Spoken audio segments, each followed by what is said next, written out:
Hello friends, passion with সোনা and Soma চ্যানেলে আপনাদেরকে স্বাগত। আজকে আমি আপনাদের সামনে নিয়ে চলে এসেছি লাউ চিংড়ির রেসিপি।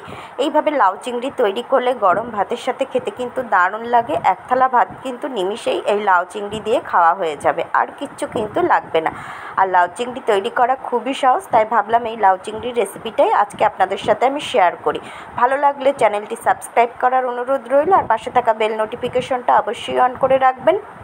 তাহলে যখনই কোনো নতুন রেসিপি অথবা ব্লগ দেব তার নোটিফিকেশন আপনাদের কাছে পৌঁছে যাবে। তো চলুন দেখি আমি কিভাবে লাউ চিংড়ি তৈরি করেছি।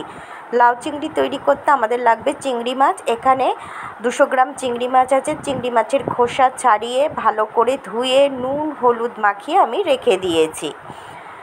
আর লাগবে লাউ, একটা বড় মাঝারি সাইজের আমি কচি লাউ নিয়েছি। লাউয়ের খোসা ছাড়িয়ে লাউকে আমি ছোট টুকরো করে কেটে নিয়েছি। কেটে ভালো করে ধুয়ে জল ঝরিয়ে নিয়েছি। আর চিংড়ি মাছগুলো আমি নুন হলুদ মাখিয়ে আগেই রেখেছিলাম। কড়াই সর্ষের তেল গরম করে ভাজতে দিয়ে দিয়েছি। চিংড়ি মাছগুলোকে আমি হালকা করে ভেজে তুলে নেব। বেশি লাল করে কিন্তু আমি চিংড়ি মাছ ভাজবো না। দেখুন, হালকা লাল করে আমার চিংড়ি মাছ ভাজা হয়ে গেছে। এবার আমি চিংড়ি মাছগুলোকে তুলে নেব। একটা মশলা আমি তৈরি করে নেব। এখানে আছে হলুদ গুঁড়ো, জিরের গুঁড়ো, শুকনো লঙ্কার গুঁড়ো, ধনের গুঁড়ো।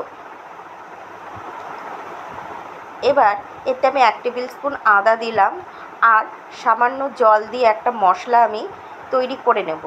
এই মশলাটা আমি লাউ চিংড়িতে ইউজ করব, তাহলে লাউ চিংড়ির টেস্টটা খুব ভালো হবে। আর এইভাবে মশলা যদি একটু জলে গুলে আগের থেকে রাখা যায়, তাহলে মশলার টেস্টটা কিন্তু খুব ভালো হয়, আর রান্নাটা খেতেও বেশ ভালো লাগে। দেখুন, আমার মশলাটা গোলা হয়ে গেল।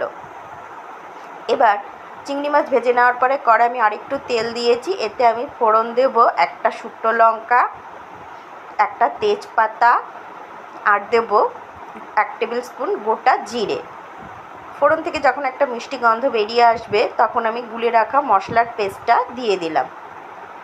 মশলার পেস্টটা দিয়ে গ্যাসের আঁচটাকে লো টু মিডিয়ামে রেখে আমি মশলাটাকে খুব ভালোভাবে একটু কষিয়ে নেব। যতক্ষণ না তেল উপরে উঠে আসবে ততক্ষণ পর্যন্ত আমি কিন্তু মশলাটাকে খুব ভালো মতো কষিয়ে নেব। দেখুন, মশলা থেকে তেল ছেড়ে দিয়েছে। এবার আমি কুচিয়ে রাখা লাউটা দিয়ে দেবো। এভাবে মশলা কষিয়ে যদি লাউ দেওয়া যায়, তাহলে কিন্তু রান্নার টেস্টটা বেশ ভালো হয়।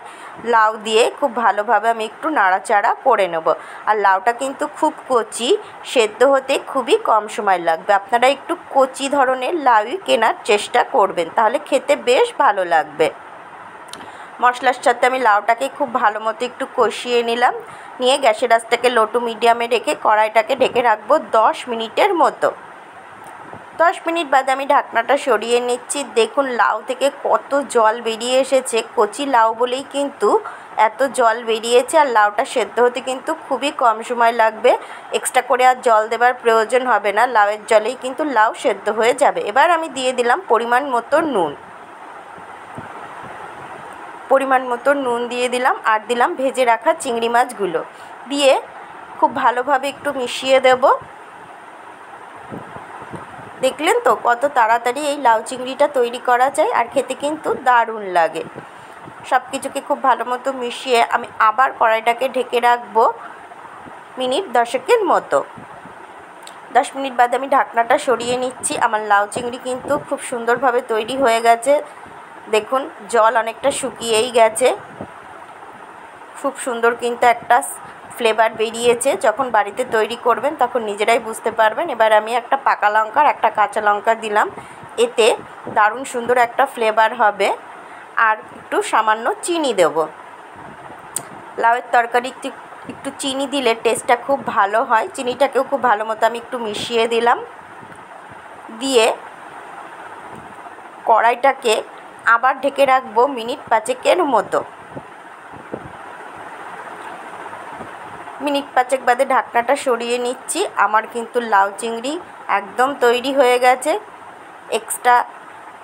আর এবার আমি দিয়ে দেবো কুচিয়ে রাখা ধনেপাতা দিলে কিন্তু লাউ চিংড়ির টেস্টটা আরও বেশি ভালো হয়। আপনারা একটু ধনেপাতা দেওয়ার চেষ্টা করবেন।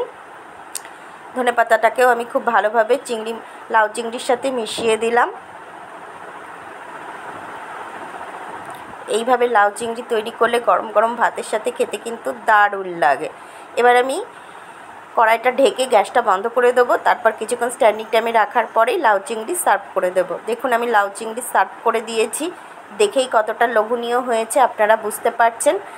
ভালো লাগলে রেসিপিটি প্রচুর শেয়ার করার অনুরোধ রইল, আর আমার চ্যানেলটি সাবস্ক্রাইব করে আমার সাথে থাকবেন। সবাই ভালো থাকবেন, সুস্থ থাকবেন, আনন্দে থাকবেন।